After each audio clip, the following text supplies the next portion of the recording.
Bonjour tout le monde, je suis votre formateur Abdel Harer. Nous allons voir dans cette vidéo les travaux pratiques numéro 2 du langage SQL. Vous êtes maintenant familiarisé avec la base de données location des chambres.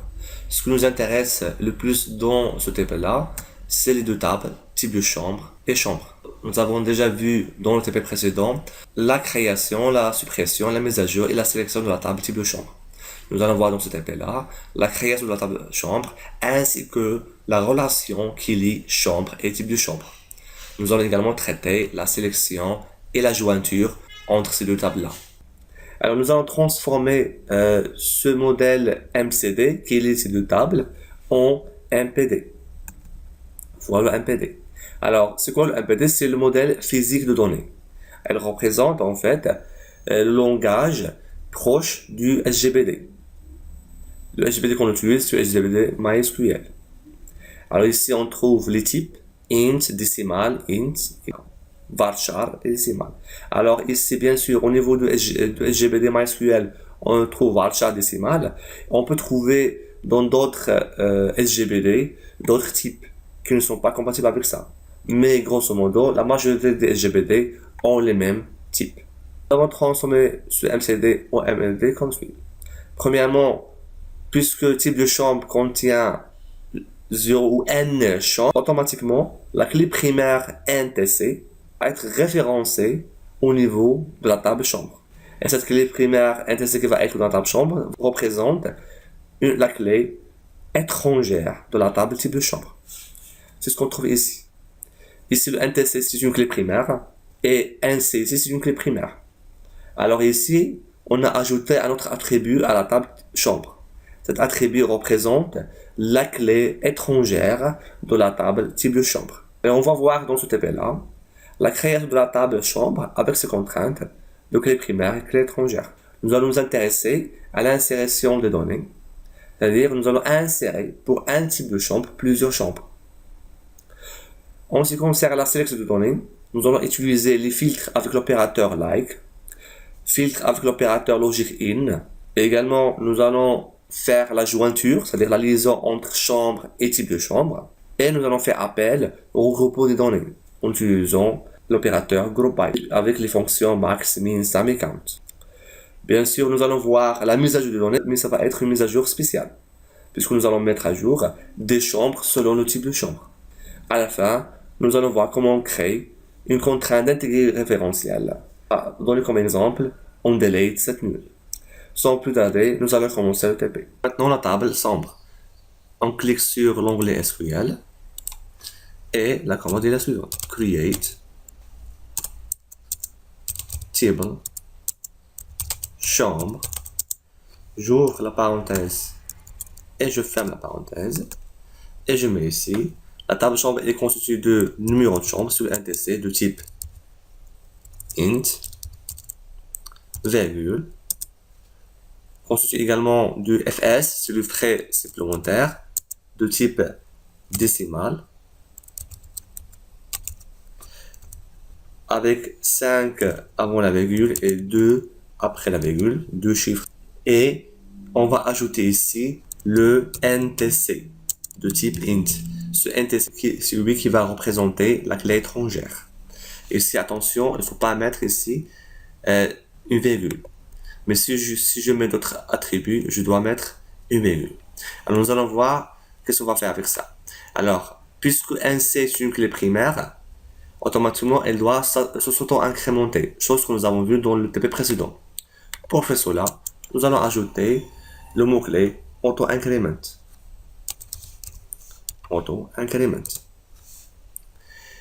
Et pour spécifier que NC est une clé primaire, nous n'allons pas faire le alter table, nous allons faire la clé primaire au niveau de la création de la table. En faisant constraint, chose que nous avons déjà vue. En donnant un nom à la contrainte, c'est le PK, chambre. On spécifie le NC, primary key, sur la clé NC, virgule. Alors pourquoi il y a ici il a souligné en rouge? Parce que je dois mettre ici une virgule. Voilà. Je vais ajouter maintenant la deuxième contrainte. Constraint. FK chambre. NTC. Ça, c'est le nom de la contrainte. Foreign key, de type foreign key. Voilà. Foreign key sur le NTC. Le NTC. Alors, ce NTC là, que je mets ici, je dois dire qu'il fait référence au NTC qui existe dans la table type de chambre. Je dois mettre references. Type, la table type de chambre. Dans la table type de chambre, je dois spécifier sur quelle clé elle fait référence. C'est la clé NTC. Donc voilà, nous avons créé la table chambre, cet attribut, en mettant le NC comme en tant qu'élément et en spécifiant que le NC est une clé primaire qui existe ici et une clé étrangère qui fait référence au NTC de la table type de chambre. On exécute. Et voilà, la requête est bien exécutée. Nous allons maintenant commencer à insérer les données dans la table chambre. Mais pour faire ça, nous allons voir de quoi la table type de chambre consiste. Select, étoile, from, type chambre, virgule, j'exécute. La table type chambre consiste de ces éléments-là. Alors, puisque ça, c'est vide, on va essayer de les mettre à jour. Disons, par exemple, nous allons mettre chambre luxe. Pour faire ça, vous connaissez maintenant la requête. Update, type chambre, set. Je vais mettre à jour quoi? Set, le nom.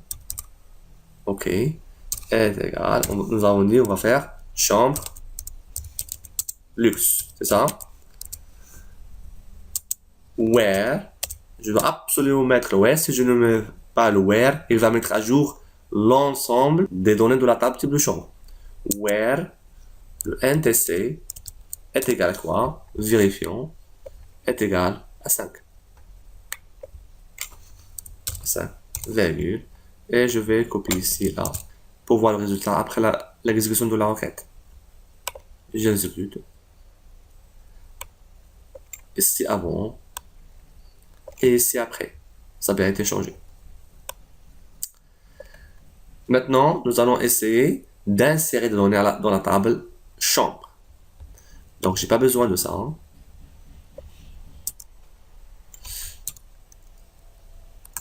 Ok, je vais faire insert. Pour commencer maintenant la requête insert into. Je vais insérer où? Dans la table chambre. Quoi? Les valeurs. Est-ce que je vais mettre ici le NC? Non, parce que et ce temps incrémente.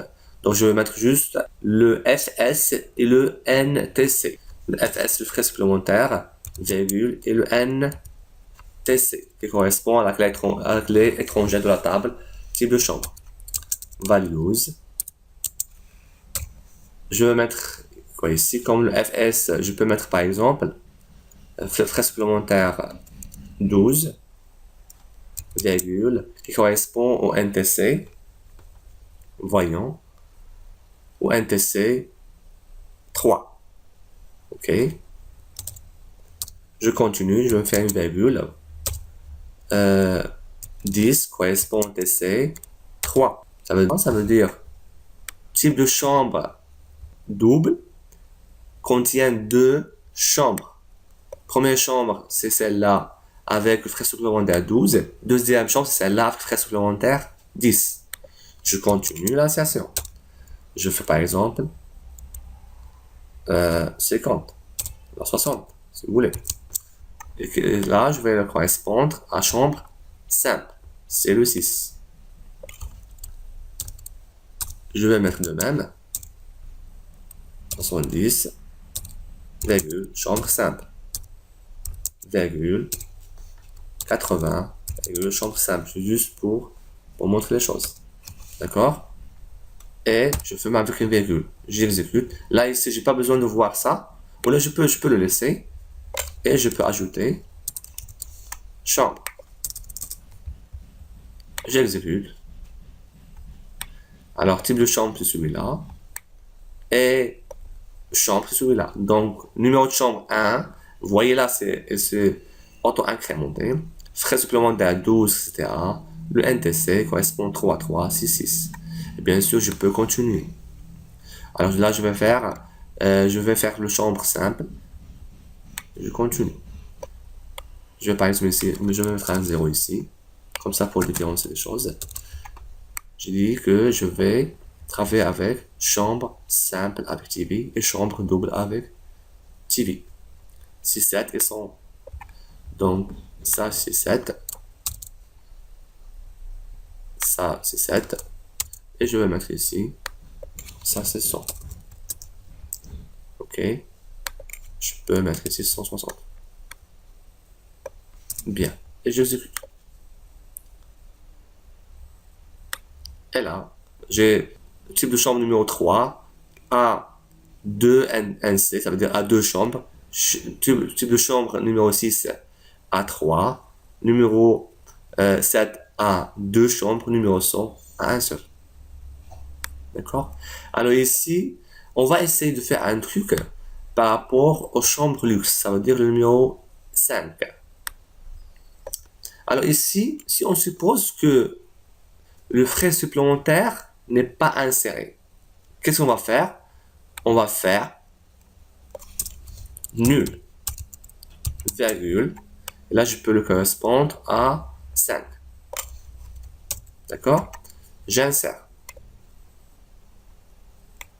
Voilà. J'ai ici nul.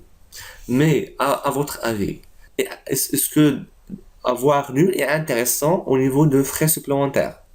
Si je ne mets pas un frais supplémentaire, c'est intéressant de ne pas mettre nul, mais de mettre par exemple 0.00 pour dire que le frais supplémentaire n'existe pas.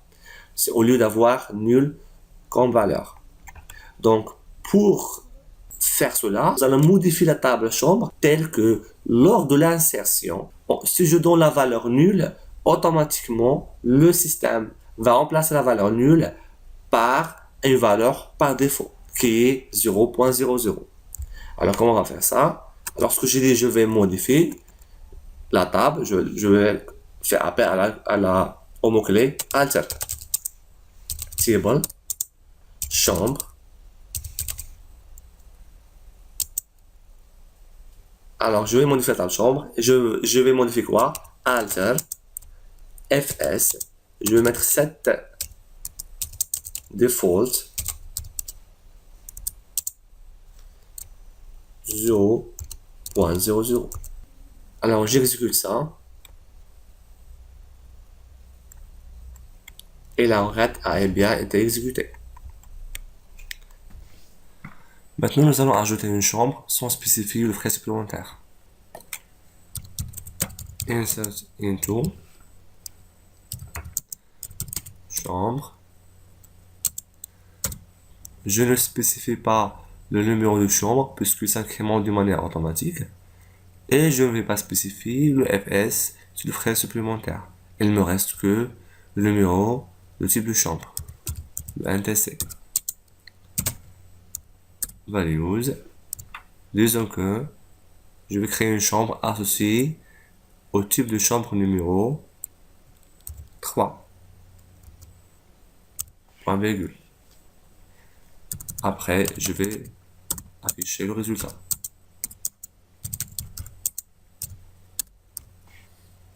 Avant d'exécuter, je dois mettre ça en commentaire. J'exécute. Et voilà. J'ai inséré chambre sans spécifier le frais supplémentaire. Ben voilà comment on crée une valeur par défaut. Nous allons voir dans la vidéo suivante la suite du TP numéro 2.